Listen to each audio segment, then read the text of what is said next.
Jason Rasmussen says Disney CEO Bob Iger has allowed Disney to lose its soul. Remakes destroyed Star Wars, allowing liberal agenda into everything. Your thoughts? I agree. I agree wholeheartedly. I cannot agree with it more. And this is one of the founding principles about this idea of doing these video game movies and science fiction shorts. And started making this case and thinking seriously about it over a year ago. And in the interim, it's gotten so much worse. It's gotten so much worse. And there have been some victories. There's been some big victories. First of all, because the left pursues people that are not political, who are trying to get to movies or, Marvel Universe or get into video games or whatever, because the left has pursued them with politics, people who were never political before are political now, and what they're political about is they want to be left alone and they want politics out of their lives. I think that's pretty much my entire desire in a nutshell. What do I want from politics and government? I want to be left alone.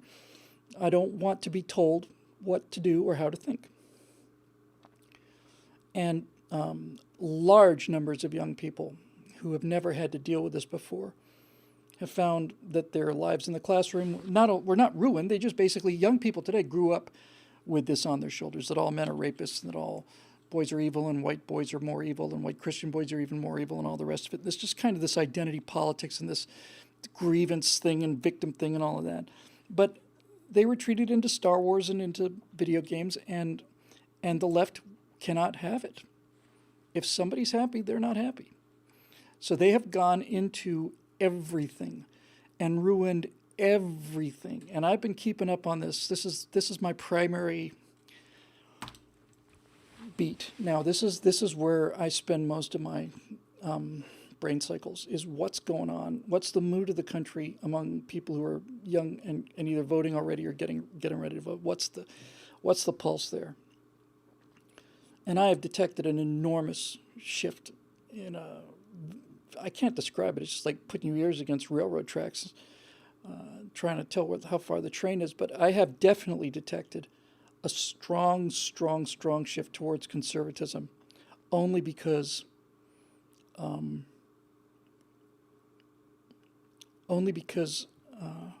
people who were not political are now being subjected to politics, which they can stomach in the colleges, but what they can't stomach is having their religion destroyed. They can't stomach having Luke Skywalker and the entire idea of being a Jedi trashed. Which brings up an interesting thing which I was going to talk about. It is definitely directly related to this question. So here's the problem. This can take a second to explain. Most of you know this, but if not, you're about to learn something. Here we go. So certain things like Star Wars has all of the elements of a religion. It came as a prepackaged religion. It's got a Messiah figure. It's got a devil. It's got pure evil. It's got pure good. It's got titanic battles between good and evil fought with swords.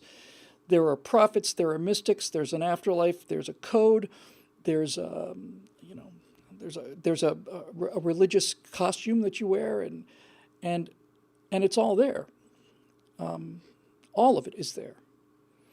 And it was the religion of post-Christian America. It was the kind of thing that people, I don't remember when it was, but there was a poll in the UK, I want to say, and I think the second or third largest religion in the country people put down was Jedi. So it's important, or was important. But right now, people are not just angry. They're really, really, really angry, and they're very, very cynical, and they're at the end of their ropes. And the reason they're at the end of their ropes is because of canon. So I need to explain canon. When I say canon, I don't mean boom canon. I mean CANON, as in canonical, as in authentic. So here's the problem. You create a religion out of out of a movie. And then the second movie comes along, it's even better. Third movie comes along, not as good as the second, but it definitely ties everything up with a nice bow. And people go 20 years thinking about the things they saw and all the heroism and all of the manliness and the coolness of Han Solo and the courage of Luke Skywalker and all of this stuff. And so they start making some new movies. They make the prequels. And these are not good movies. They're bad movies. But they're just badly made movies. That's all they are. They're just sitting around talking. Lucas touched the third rail of destroying Star Wars in a way that he didn't, but the way that Disney has. You could see it was like if you stood back far enough, you could see he just touched the third rail and got enough of a shock, so he rebounded from it. And not to completely nerd out here, but when in The Phantom Menace, just out of sheer laziness, he wrote the script. He delivered the first draft of the script 3 days before they went into production or something like that. That's just disgraceful. It's just embarrassing. But he was lazy and hadn't given it a whole lot of thought. So he has to do something to show that this young Anakin Skywalker, this the guy with the Moe haircut, who can't act and who turned into a very angry boy as a result of all the grief he took, which is not his fault. He needed a way to tell people. See, because he couldn't show him. He should have showed him, but he didn't. He was too lazy to show him, so he had to tell him. And when he told him, he was even lazier. He basically said to himself, how can I have this guy tell the audience just how powerful this kid is? So he comes up with this idea of midichlorians. And these are the things, they're like in your blood that give you the power of the Force. And you've either got them or you don't. You're either born with them or you don't. And so they basically, it's essentially like this little kid goes in for a blood test, and Obi-Wan back at the ship is going, my God, his midichlorian readings are off the charts, and everybody's going, what the hell are midichlorians? And then you realize that because of this laziness, Lucas has basically completely destroyed the entire idea of the Force and mastery of the Force and all the rest of it. So he had the good sense you never heard that word again, ever. In the next two sequels, just pretend it wasn't there. So they were bad movies, but they didn't destroy the character. I'm not going to get into the details. I've been on the details far too many times. But Revenge of the Jedi not only was a bad movie, it was a bad movie that undid the good movies. It destroyed the mythology. It basically tore apart the entire religion, and they did it on purpose. Kathleen Kennedy's super feminist, social justice warrior, the future is female, all that stuff. Basically told us what we're going to believe. And what we're going to believe is that women are powerful and strong. And so we have Rey, who has never, ever failed. She's grown up on a desert planet. She's a scavenger rat. But the first time she walks into a spaceship's cockpit, she flies better than Han Solo ever did. And the first time she picks up a lightsaber, she's able to defeat the primary force of evil in the dark side. And somebody pointed out, I thought this was really interesting, she'd never even seen water before. She kind of cries when she first sees a planet with water, and she grew up on a desert planet, but she swims real well. All of this stuff can't be wrong because we can't have a female looking weak, and we have to make men. We have to show the culture that all of this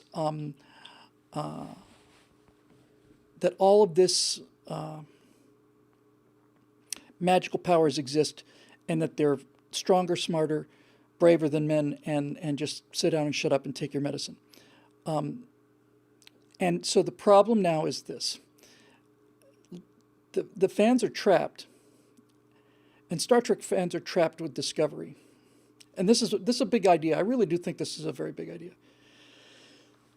And, the next Thor is going to be Natalie Portman, this 109-pound waif, 5-foot tall waif is going to be the new Thor and throw the hammer and all that, Just, okay, we understand. Castle Wolfenstein, the Wolfenstein franchise, which was a great franchise. The last iteration of it, instead of having our big strong soldier, we have his two daughters. And they go through the entire adventure going, way to go, sis! And it's just embarrassing. It's embarrassing. It's horrible. And we're going to have that shoved down our throats. So I've been all through this before. We all know about this. But this is actually kind of a breakout thought. So these people are destroyed because they're trapped by canon. They're trapped. And whenever you hear them talk about Star Wars, you say, you know, I try to get my enthusiasm back up, but you can't undo what happened in Last Jedi. You can't untell that story. You know, it's just, we're stuck with it. It's canonical. Luke Skywalker is a mean, lonely, bitter, defeated murderer. That's not an accident, folks. That's not an accident. Watching Mark Hamill struggle with the script before, during, and after the shooting of that movie, until somebody finally told him, you either shut up or we're going to swing a hammer at you.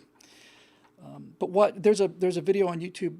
There's many videos on YouTube, but one of them I think is called the 25 times that Mark Hamill tried to warn us about Star Wars.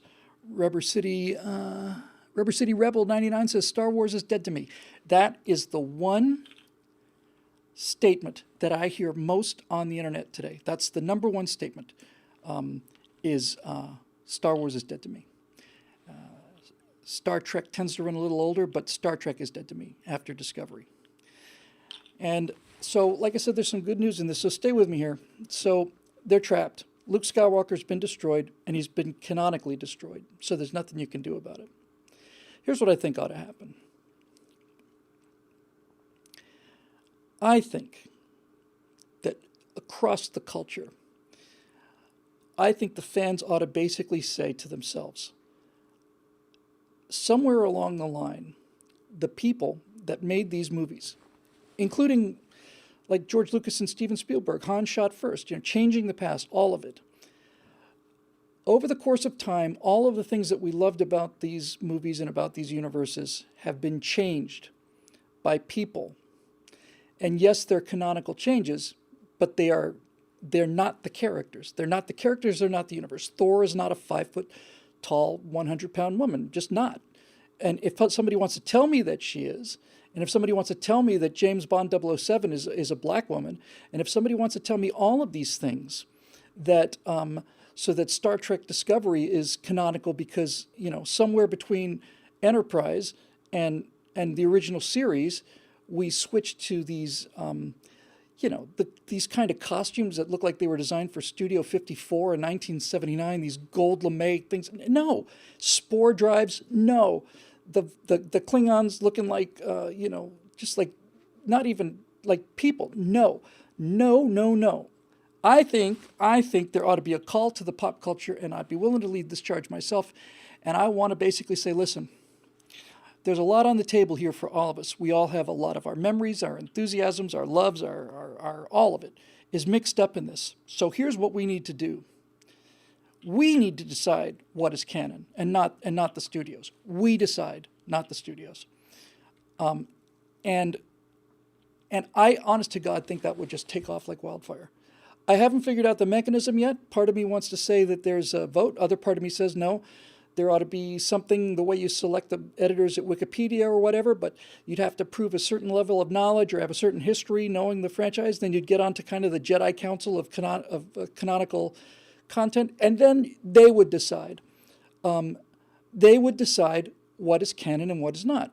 And they could simply come out and say, everything that you saw in The Last Jedi is a lie. It's not, just didn't happen. Didn't happen. And the best part of it is, you fill that hole with fan films.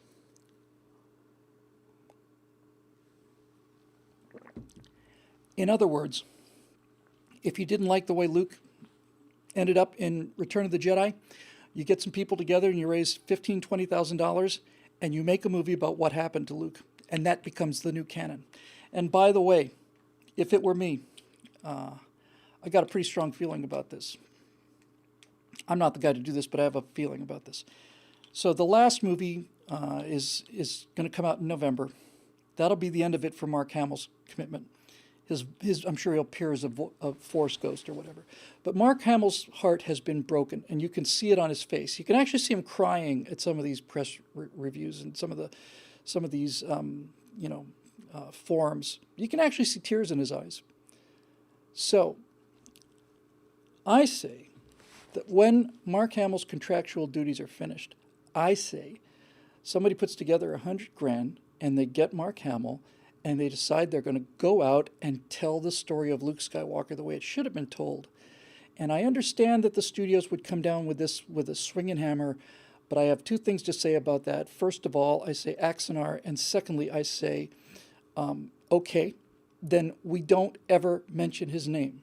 We just show him in the robes, we show him on the island, and we tell the story, and we consult with Mark Hamill on the story, and Mark Hamill gets script approval on the story, and now the fan film rules are you can't be any longer than 15 minutes. That's fine. We can do it in 7 installments, fine. And I think the fans ought to go out and make the Star Wars movies end the way that they should have ended. Not the way they wanted them to end, the way they should have ended. And I think that is a very, very powerful idea. And if Mark Hamill won't do it, then you got to get another guy, get an older guy. Or you pick up the story earlier, whatever. It doesn't matter. We've already been given a different actor for Han Solo. So Bo Monday says, I'm not convinced Mark Hamill has the will to unscrew this pooch. I bet he does. I bet he does have. I bet you anything he does. I bet if somebody went to him with a serious proposal and laid it out pretty much the way I did and said, Mark, this isn't just for you. It's not just for me. It's not just for the fans. It's not just for anything. This is just for justice. It's just for justice, right? We'll pay you scale because you have to stay in the union. We'll pay you scale. And here's the story. This is what actually happened to Luke Skywalker, not this crap that they foisted on us. It just didn't happen. We have decided, the fans have decided, the Canonical Council has decided that The Last Jedi is not canon. Poof. Because we're at the point now where fans can produce films and produce product that looks as good as the original. And I'm going to cite 2 examples here. The first one is Star Trek Continues, where there are any number, probably 4 or 5 different fan film recreations of the original series. There was Star Trek Farragut and New Horizons, something. But Star Trek Continues put so much love and attention and money, but mostly sweat equity, that when I watched some of the episodes of Star Trek Continues, I honestly thought that I was watching the original series, and when I was pulled out of it, I said, this looks better than it did in the original series. There are moments when he turns around and he looks so much like James Kirk, it just takes your breath away. It's not so much there's a resemblance, although it is. It's just a mood, a twist, and I bought it. I bought it. I bought that was James T. Kirk, and I think that was great. But the big one and the big win is, Exnor says, I just stopped caring about both franchises. Everybody has stopped caring about the things that they used to care the most about. This is an incredible opportunity, and it's an incredible opportunity politically, but forget the politics of it. It's just a chance to do the right thing. So, yes, I don't blame you for not caring about the franchises. Yeah, Vic Mongoros. Vic series. It's great. So you don't care about the series anymore. Nobody cares about Star Trek anymore. Nobody cares about Star Wars anymore because these liberal bastards have basically taken this thing and weaponized it against us. So the way we fight back is to say, sorry, but we've decided now you can make all the Star Wars movies you want to, and you can spend $100 million on them, but we don't care anymore. And if you want to come after us, which leads us to Axanar. So, been having a discussion, serious discussion about these fan films for Star Citizen, whether or not we want to keep them in the Star Citizen universe, whether we want to start fresh with our own kind of universe. I'm leaning very, very strongly into keeping it in the Star Citizen universe for a number of reasons. But the question is, can you go ahead with the project when other people own the intellectual property? Eric Blake agrees with me here, and that's a good sign. So here's what I'm saying. Because Axanar and Discovery, sometimes you have an example that's so perfect that you almost think that you almost had to write it. Like it couldn't possibly have happened for real. So for those of you who don't know the details, just very quickly, here's the deal. So people have been making fan films forever, and Vic's series Star Trek Continues was a photocopy, and I almost said ripoff, but it wasn't. It was a photocopy reproduction of the original series. I want to say they made 8 or 9 episodes. They were a little preachy, but some of them were solid. One of them was best. One of them, the one where Kirk gets there's like an alternate Kirk who stays trapped on the ship after I think it's after the Tholian Web, and he's an old man, and he lived there by himself. If that show had been done, if that script had been shot in the original series, it would have been one of the best 3 episodes of Star Trek ever written. It was fantastic. So here's the deal.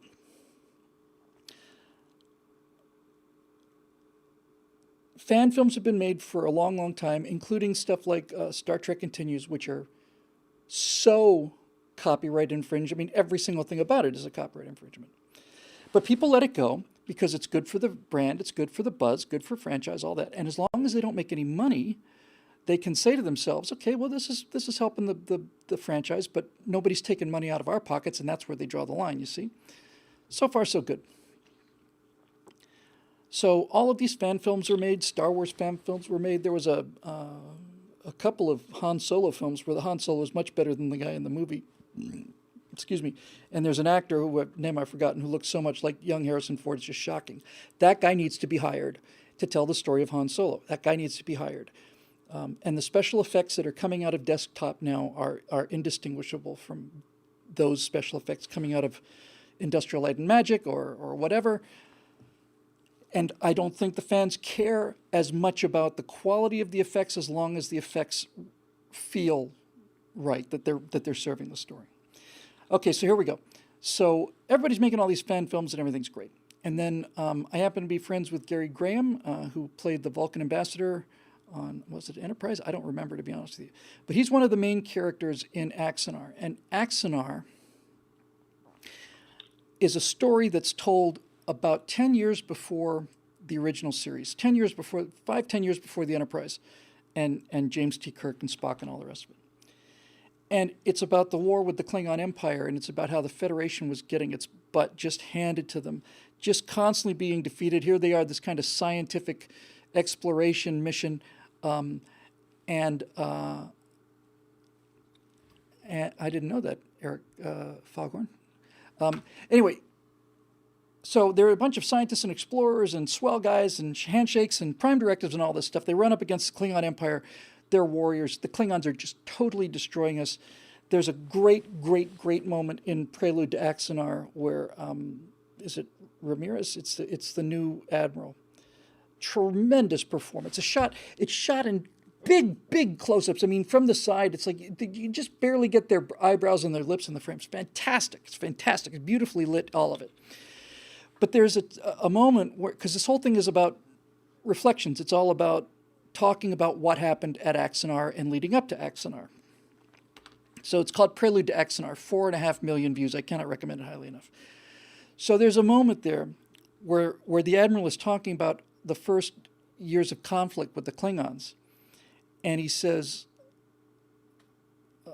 the strategy that the Klingons were using against us, and he actually kind of gets choked up for a minute. He stops. He says, best translates probably as the strategy of little respect. That's how the Klingons were treating us. They thought we were such a pushover that they didn't even think it was really worthy of them to be fighting us. So it's wonderful, and they spent $1 million on it, and it shows. So for the first time that I'm aware of, all of a sudden, finally, the hammer comes down on fan films. CBS, which owns the rights to Star Trek, sued Axanar and told them to take it down. And the reason they sued Axanar and told them to take it down was because this was set 5 to 10 years before the original series, and they were just about to roll out Discovery, which was also set 5 to 10 years before the original series. But if you look at Star Trek Discovery and you didn't know anything about Star Trek, there'd be no way to connect the two whatsoever. Everything is different.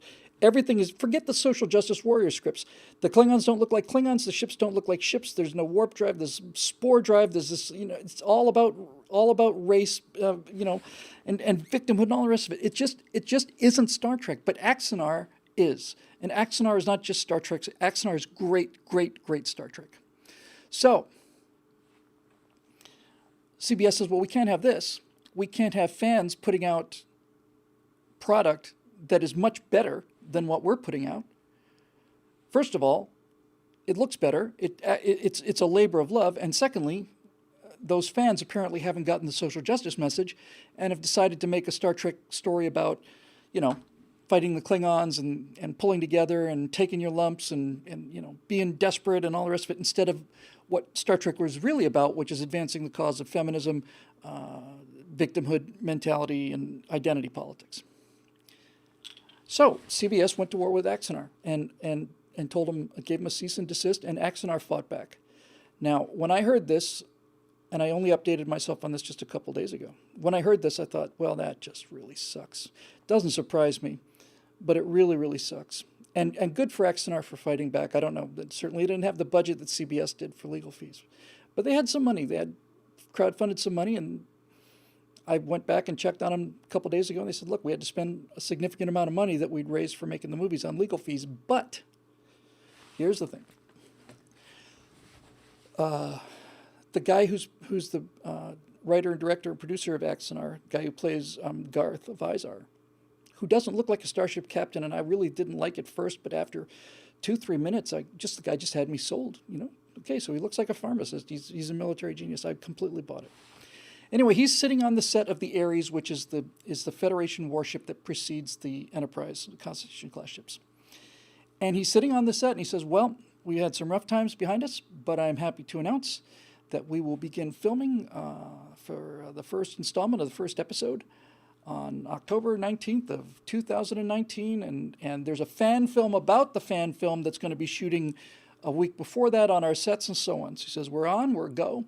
We're going to have to fit under that 15-minute time constraint, but that's not a problem. We'll just break it up. And I listened to this and I said, so you guys won. You won. There was some kind of settlement and some kind of restriction, and I think if the only restriction was 15 minutes, but basically CBS sued Axanar, and Axanar is back in production. CBS lost. They lost. This is, in the culture war, this is Midway. And why it's Midway is because of what I was saying before. Axanar, we are not defenseless, as Eric Blake, that's great. Axanar, I can't recommend it highly enough. Axanar is the victory of the fans over, it's not over the people that produced Star Trek. It's over the people that hijacked Star Trek to turn it into something that it never was, which is a vehicle for their politics.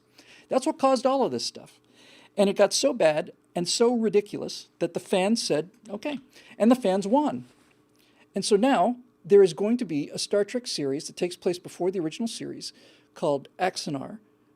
And the uniforms look right, and the phasers look right, and the ships look right, and all the rest of it. My only complaint is that they have these giant spaceships like the Enterprise acting like fighter jets. The Enterprise is pursued by a Klingon D6, and the Klingon ship is a full 100 yards behind them, something like that. But put that away. So it's astonishing. That gives me strong confidence in our ability to do Star Citizen videos. If CBS went to bat and they had stakes that high, an established franchise has been there for 40 years, and we are rolling out multi-million-dollar, $100 million project, those are high stakes, and Axanar won. So I say we basically just run with this, and we decide from now on what's canon, and we make the films, and screw them. You know, screw them. So anyway, that's an interesting point, and I really do believe that this is the most important fight on the table, and I really do want to be a part of this. I really do. If we could lead a cultural revolution that had nothing to do with politics, and basically that cultural revolution said, we want our heroes back, we want our bravery back, we want our adventure back, we want our fun back. It's not a word of Republicans, Trump, conservative, nothing in there. But if you get this, then you understand that what people are saying is, we don't want to be progressives.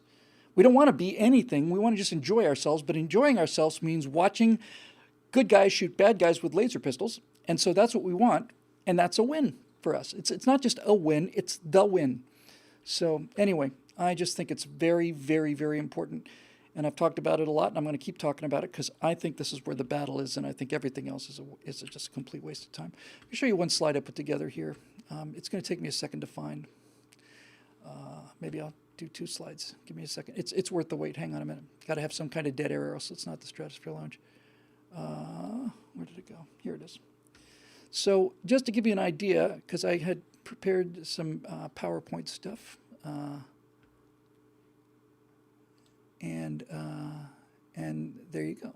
So let me just show you 1 or 2 little statistics, little figures that I put together that I think are very, very cool. Hang on a second, it's worth the wait. I'm just going to pick one. I've got like 25 slides. I'm just going to pick the ones that matter. Come on.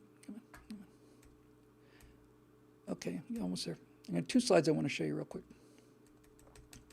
Come on. So what I did was I took a look at the top 5 conservative commentaries on the internet by subscribers. That's how I made the determination, by subscribers. And this is what I came up with. Go back one. I took a look at the top 5 conservative commentary on YouTube based on subscribers, and then I took a look at the top 5 game-related videos on YouTube. So here you go. I'm going to try loading it this way. It might work out better this way. Give me a second. And then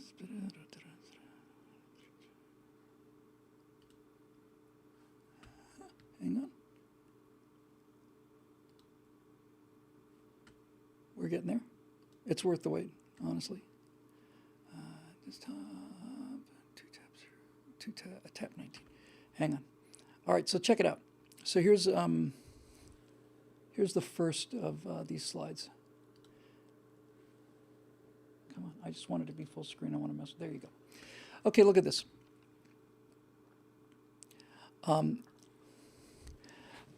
This is a list of the top 6. It wasn't 5, top 6 conservative commentary in increasing order. TPUSA. Let me get my glasses on here. TPUSA subscribers is about 6 months old now, or a little bit. TPUSA has 117,000. Bill Whittle has 127,000. Ben Shapiro's 729,000. Daily Wire 1.5 million. PragerU a little over 2 million. Crowder 3.8 million. Those are the top 5. Here are the top 5 in terms of games.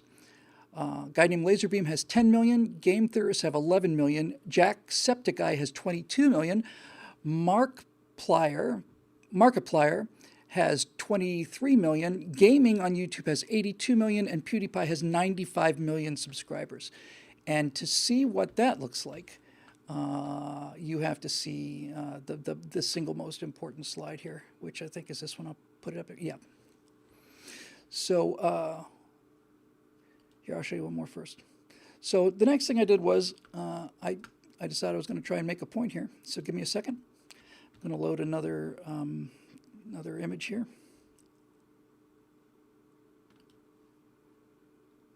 Is that tab 23? Yeah, hang on.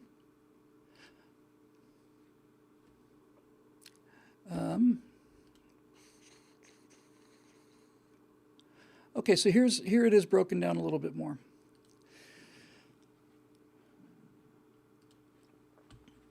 On the left is Shroud's homepage. On the right is TPUSA's homepage in terms of just what's on their front page. So I took a look at the number of views that show when you go to the page, you see the top 20 videos, and just looking at the number of views. TPUSA had 1.4 million views in the first 20. Shroud, who is a mid-level guy, talks mostly about was it player Battlefield? No. Anyway, he's 66 million. So the final picture I want to show you is the one that's all the money here. This is the money shot right here. And it is this one. And this one is pretty shocking. Let me get this up for you here.